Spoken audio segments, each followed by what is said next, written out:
Ray Manguera. So, may bago tayo ngayon na i-unbox. This is a power station na all power. This is 600 watts. Ibang brand to. First, actually, na mafe-feature tong brand na to. The all power R600 na power station. 600 watts po siya. Tapos, meron po siyang genuine life PO4 na lithium battery and pure sine wave din po siya. So, kung gusto nyo ng pangmalakasan at pangmatagalan din, up to 3,500 plus na charging cycle.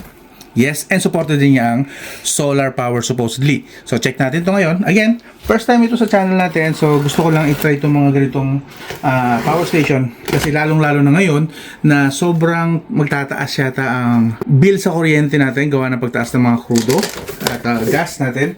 So, I suggest i-consider nyo na mamuhunan ng konti sa mga power station and solar power or solar panels para, of course, makatipid tayo at makabawas din sa gastusin. So, ito kinuha ko, plus meron din solar panel, papakita ko sa inyo.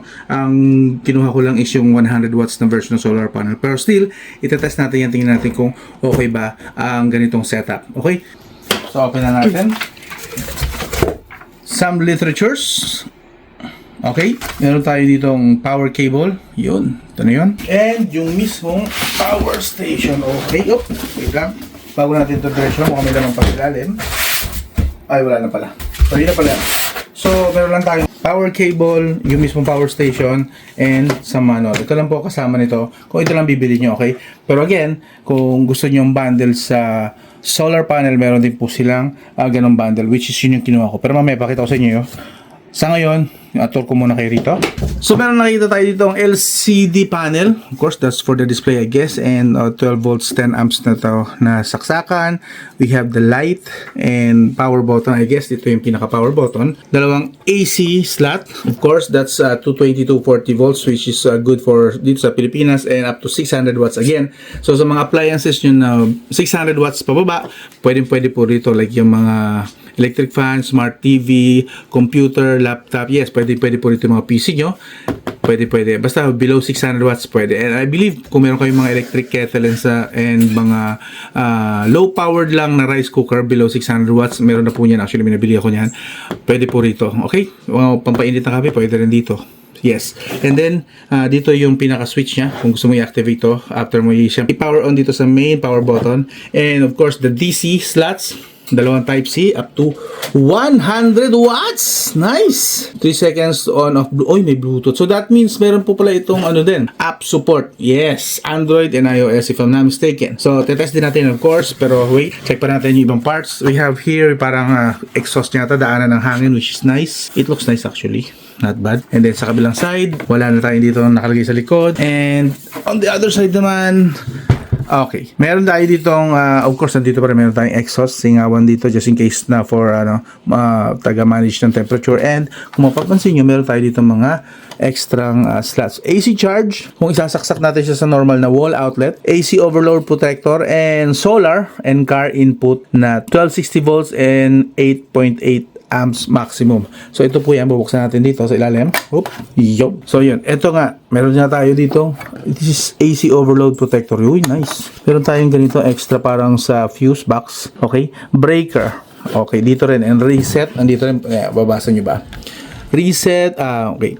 Circuit breaker po siya, bale. Ayan, nakalagay na sulat naman. Press to reset. So, just in case lang na may problem, naghang siguro siya or something, something wrong na may nangyari. Well, you can press this para pinaka parang circuit breaker niya, which is nice. Actually, first time ko pala makakita ng ganitong power station na mayroong circuit breaker. So, that's added na protection and safety para sa isang device na kagaya nito. Nice.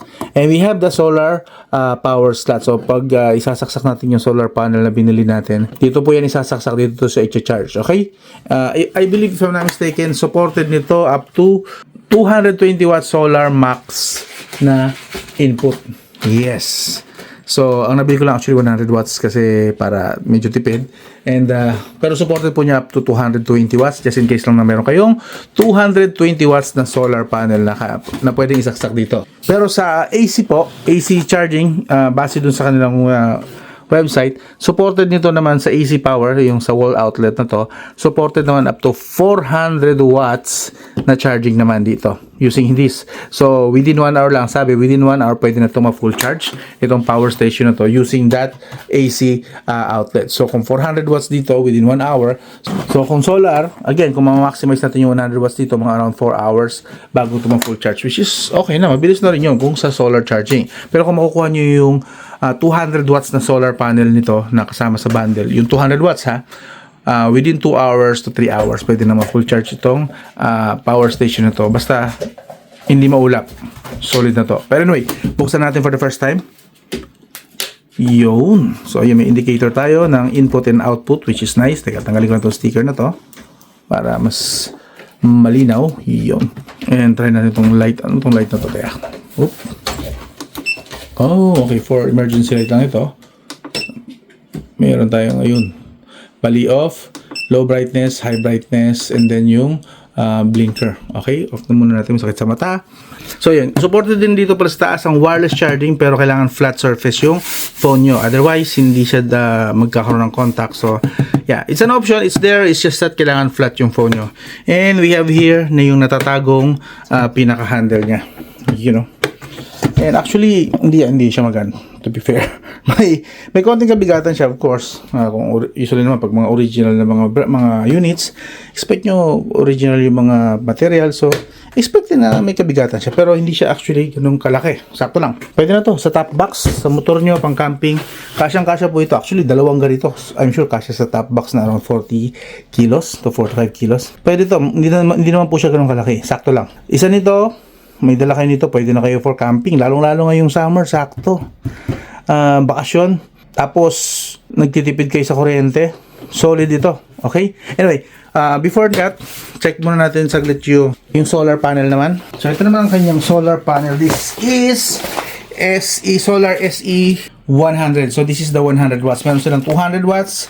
Kung afford nyo mag-upgrade agad para mas mabilis ang charging sa araw, mas okay. Ito lang muna sa akin, which pwede na to around 4 hours na charging, basta hindi maulap.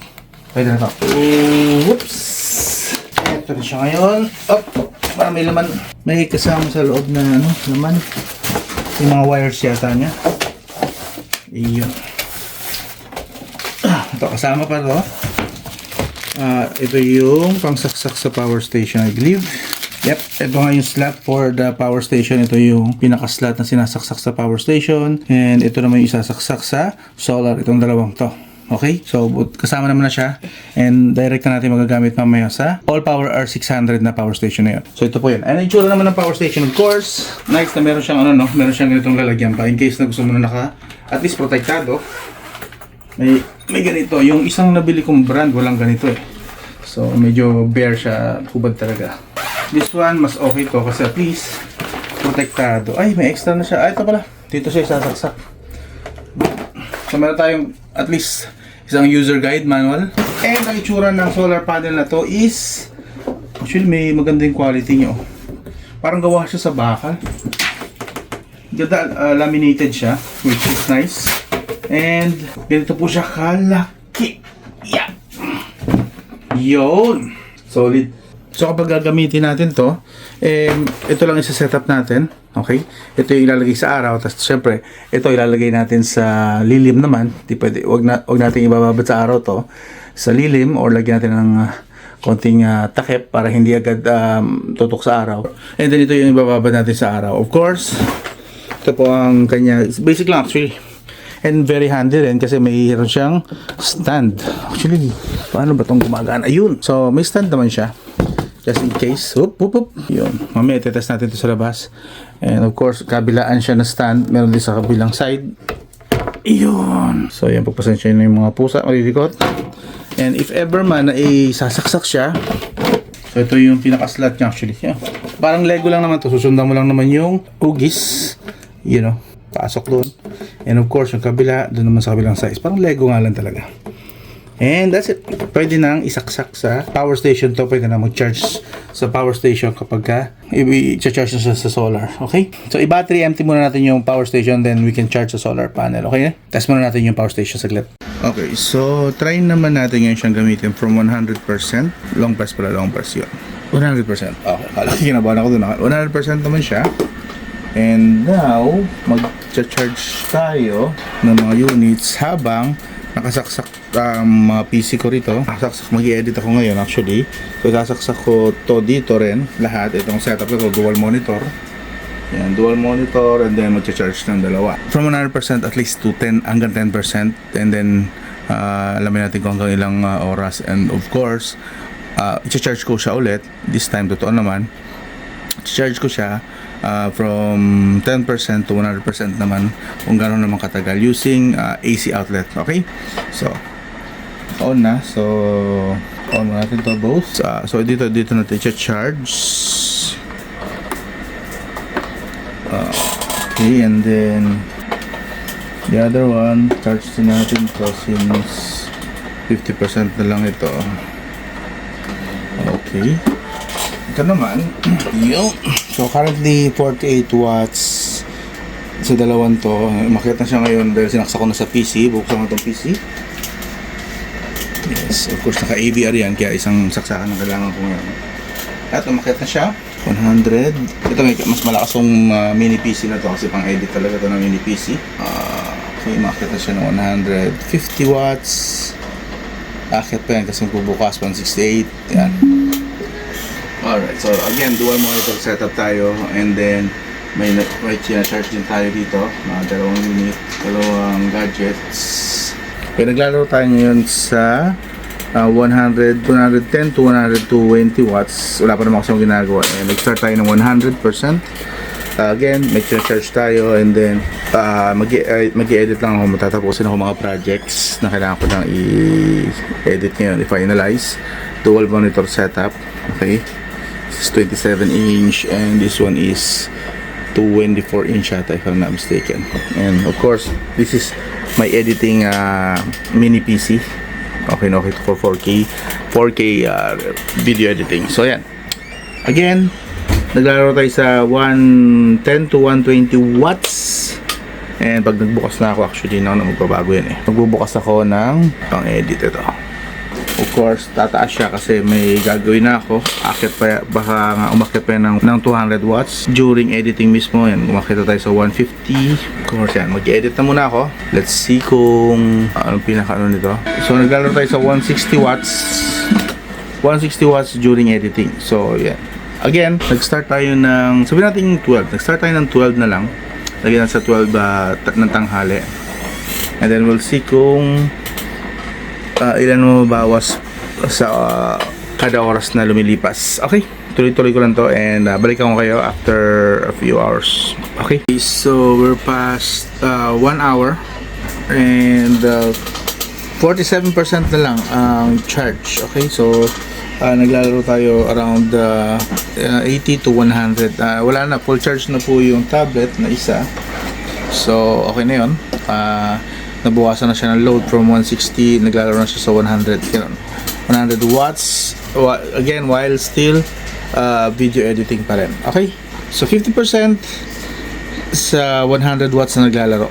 Okay, 50% na po nabawas. So basically, around 2 hours mababattery empty ko na to sa ganung wattage na konsumo natin. Okay, so 2 hours, yeah, 2 hours, 10% na siya. So yun, kapag 100 watts mahigit, 100 to 140 watts kasi naglalaro to, depende sa kung ano ginagawa ko at the time. So 2 hours lang po siya, around 100 watts. 2 hours po yung kanyang itinatagal. Okay, so ngayon lipat naman tayo sa charging, AC charging naman, kung gaano siya kabilis ma-full charge from 10% to 100%. Okay, using this. Alright, again, nandito sa gilid niya, sa side na to, yung kanyang AC slot. And let's see, ayun, naglalaro sa 300. So, yung 400 is maximum niya lang talaga. Pero right now, since nasa almost 70% tayo, naglalaro lang siya sa 320 watts. So, Right now, nasa 320 watts tayo. Mas mabilis to actually dun sa isang huling tines ko. Bagong labas na phone, gusto mong malaman specs, features, presyo, di ka malilito riyan. Sa bawat review, malinaw at totoo. Tech simplified, di ka na maguguluhan bro. Basta smartphone, kami ang bahala. So yun, at exactly 1 hour. Nasa 99% na tayo. Pero napansin ko, since 98% siya yata, or 97% was, nag-trickle charge na siya to 75 watts. So, I think may trigger siya per percentage. Per percentage kung ilang watts lang ang i-deliver niya. Siguro to prevent overheating, so on and so forth. Pero yun, napansin ko nga lang, 75 watts na siya ngayong pumatak siya ng from 97 yata. 97%, 98, 99. Ayan na siya ngayon. So basically, tamang chill na lang siya sa charging. 75 watts. So almost full charge na rin naman. Yun lang, pansinin ko lang. May trickle charge talaga siya. Okay, so nag full charge naman na siya. Okay, finally. So, para full charge siya from 10% to 100%, it's actually 2 hours. Okay, 2 hours bago siya full charge. So confirm mo nga. Okay, 100% na, pwede na hugutin. Yes. Okay. At I think kaya siya bumabagal at maabot ng 2 hours to 100%. It's because nagti-trickle charge siya from 80%. Bumaba siya ng around 150 from 300 watts. 150 to 70 or 60 watts, something like that. Nagti-trickle charge siya, bumaba siya. The more na lumalapit siya sa 100%, the more na nababa siya from 150, bababa siya ng 90, 80, 70, and 65% until ma-reach niya yung 100% na yan. So, trickle charging starting ng 80%. That is why medyo mas tumatagal siya ng konti. But, for the first hour, actually marireach niya na yung around 80%. So, kulang-kulang sa 80% I believe, if I'm not mistaken. Basta yun, within 1 hour at least, usable na siya kung nagmamadali ka. Kasi meron naman na siyang around kulang-kulang 80%. Okay? Confirm. Okay, from 100%, try naman natin manood ng movies. Nakasaksak ngayon dito yung TV and electric fan. Currently, we are using 136 watts naglalaro. And pag nag-play pa ako ng videos mamaya, malamang akit niya ng 150. So, ilang oras bago siya ma-lobat. Mag-i-start tayo ng 1:15. Sabi natin 1:15 tayo nag-start. Okay, let's do this. やっぱりこんなところついてくるんじゃなかったぜ何かを成すためには多少の危険はつきものだが魔力が尽きる前に早く脱出せねば出口はどこだ意味嫌われた私にパトリが垣間見た王国の歪み悪魔のつかみ何かの間違いじゃついに犯罪者になったか君のガキめざまねえな Okay, so 9% na lang natira. Okay, teka, i-turn on natin muna. Nako-control naman yan dito. Okay, ito. Yun. Bukas na. So, meron lang tayong 9% and ang oras ay 3:15. Kulang-kulang. So, 2 hours. 2 hours po bago natin na-reach from 100% to 10% with 120 watts. Umiikot doon. Mostly 120 watts. Yeah, that's it. So anyway, stop na tayo dito sa 2 hours. Basta 2 hours po kaya niyang tumagal around 120 watts. That's isang TV at isang electric fan na malaki. And the TV is 55 inches po yan na TV. So yun po, just in case para ma-idea lang kayo. Now, i-charge ko naman siya using the solar panel naman kahit hapon. Tingnan natin kung kaya siya i-full charge ng solar panel. Okay? So, here we go. Move na tayo. Lahat may tala, Kotman, yetek na malinaw, review na malaman, di puro yabang. Kotman, oo, solid ang galawan, smartphone reviews para sa taong bayan. Tech simplified. May camera test, battery at display, gaming performance, sasabihin ng diretsahan. Hey, walang bias, walang arte, tapat kung magbigay. Kotman ng sagot, pag tech ang usapan ay tunay.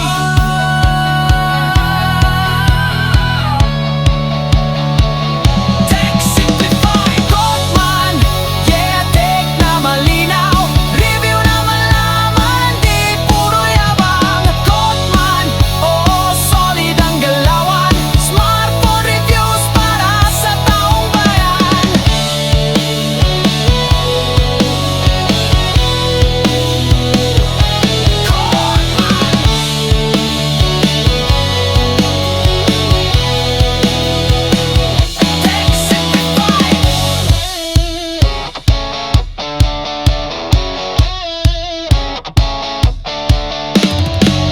Okay, we're still at solar charging. See that? Oh wait. Yes, there. Yun. Nasa bubong. So, right now, we are at 42 watts na lang kasi medyo parang umano na yung araw papunta ron. So, and we are actually more than 2 hours na. So, kung tamang tansya ko, this will be fully charged around 4 hours. Yeah, 4 hours, naglalaro siya sa 40 to 60 watts solar charging. 4 hours to fully charge. Okay? Not bad na rin. Kung maaga kayo mag-umpisa, like, so umaga pa lang, salubungin nyo na ng araw. Di bago magtanghal, full charge na to. Di ba? So, okay yan. But anyway, gusto ko lang i-emphasize na meron nga po pala siyang UPS mode. Okay? Sa UPS mode, pwede siyang, sa computer nyo, sa laptop, pwede siyang gamitin direct doon. Para pag nag-brownout, lalo na kung uso sa inyo ang brownout, pwede nyo pong i-connect to and hindi po mawawala yung mga ginagawa nyo, like sa kalagitnaan kayo ng editing ng documents or anything, something, video editing, hindi, masasalba niya ang gawa nyo, hindi mamatay yung PC nyo. Okay? And dahil meron din siyang UPS mode, pwede nyo po siyang gamitin. Actually, ito magugustuhan ito ng marami, pwede nyo siyang gamitin while charging, kahit pa ang charging nyo is solar pa yan. Currently, di ba nasa solar tayo? Yes, pwede po tayong gumamit ng low powered lang naman na mga devices like itong clip fan. Yes. So, itong clip fan kasi mababa lang ang requirement niya. Nasa 10 watts lang. Since mas mataas naman yung pinapasok ng solar, pwede nyo po siyang isabay. Supported po nito, don't worry. Pwede po siyang gamitin. Okay, pwede na po kayo magsaksak dito ng mga gamit while charging, provided, okay, importante to itong part na to, basta wag mas mataas yung output sa input. Like kailangan, kagaya nito, 40 watts, 10 watts lang yung output, yung itong sa electric fan, so safe po yan. Hindi po kayong pwede maglagay dito ng 40 watts yan, kunwari, tapos isasaksak nyo 60 watts. Okay, like sa TV, malaking TV. Wag po kasi magpaparasitic po siya. Parang mag-aagawan lang kasi ng charge. So kailangan lagi, tandaan nyo, mas mataas dapat yung input sa output kung balak yung pagsabayin ang charging at saksak sa mga appliances nyo. Okay? Huwag nyo lalagpasan yung total input. Mas safe po yan. Okay? So again, supported dito ang UPS and supported din niya ang continuous na charging while being used. Okay? So sa mga gagamit nito sa inyo sa bukid, medyo pahirapan ng kuryente, yan, pwede nyo siyang gamitin while nag-charge na rin kayo sa solar. Okay? So I would recommend, pag bumili kayo, yung bundle na, yung kasama na yung solar. Okay? And of course, meron din siyang app. As you can see, supported po niya ang iOS and Android. So pwede nyo pong controlin siya actually remote. Basta within Bluetooth range kasi through Bluetooth lang naman siya mag-charge. So within Bluetooth range, pwede na po. Baka naiingayan kayo. Pwede ko na itong electric fan to. Pwede nyo po siyang controlin within Bluetooth range lang through the app. Solid na solid po yun. Okay? So yun, of course, nandito na rin naman tayo bago ko tapusin itong video. AC charging, kung i-charge siya sa wall outlet dito sa bahay, sa Meralco Ikanga, 10% to 100%, 1.5 hour to 2 hours. Okay? So 3 times ko na siya ginagamit. So naglalaro siya dun around that time range na 1.5 hours to 2 hours bago siya ma-full charge kasi meron siyang trickle charge. Nag-kick in talaga yung trickle charge niya pagpatak ng 80%. Trickle charge na experience, slow charging na siya hanggang sa umabot sa 100%. So that is why tumatagal pa siya. Pero technically pwede nyo na po siyang gamitin kahit 80% pa lang kasi this is lithium naman. So allowed po sa lithium na gamitin siya kahit di pa 100%. Dahil meron siyang UPS mode pa, pwede nyo pa siyang gamitin while charging din. And since this is using lithium iron phosphate, 3,500 cycles pa, charging cycles. Okay? 3,500 charging cycles. So kung once a day kayo nag-charge, meron kayong 3,500 na days para gamitin siya tuloy-tuloy. O diba? Astig. So, sulit na sulit ito, okay? So for the price tag, lagay ko rin sa gilid. Yan yung po magiging price niya. Kapag power station lang, ito po yung price. And kapag kasama po itong 100 watts na solar panel, ito po naman yung price niya. Yan. So again, this is the All Power R600 power station. Sa tingin nyo, sulit kaya ito? Para sa akin, sulit na rin ito para sa features na kaya niyang i-offer. Yes? Mamaya. The All Power R600. Alright. Kung interesado kayo, iwan ko dito sa floating Shopee and Lazada tag. And click nyo dyan. Kung hindi nyo nakikita, touch nyo muna tong screen para lumabas dito yung floating Shopee and Lazada tag. Okay? Dyan. If not, kung hindi nyo talaga makita, iwan ko na lang din yung link sa video description or ipipin ko sa comments. Okay? Yung solid na to. Kayo na mag-decide kung tingin yung solid ito o hindi. Okay? And of course, ang tindi ng mga features niya, no? 100 watts sa USB Type-C. Yeah. Nice! Meron tayong Type A din. And dalawang AC slot. Meron din siyang emergency light just in case. Okay? And of course, sa mga kung hindi ko pala nabanggit, no? Yung sa app, yan yung Bluetooth. Nakita nyo yung Bluetooth na yan. Lolong press nyo lang siya. Dito sa part na to. Dito sa DC na button. Lolong press nyo siya para i-on off yung Bluetooth. Ayun, no? Wala na.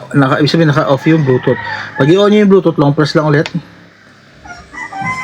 Yun. Mag-on po yung Bluetooth niya. And then, saka pa lang po siya pwede i-connect sa app. Okay? Yan.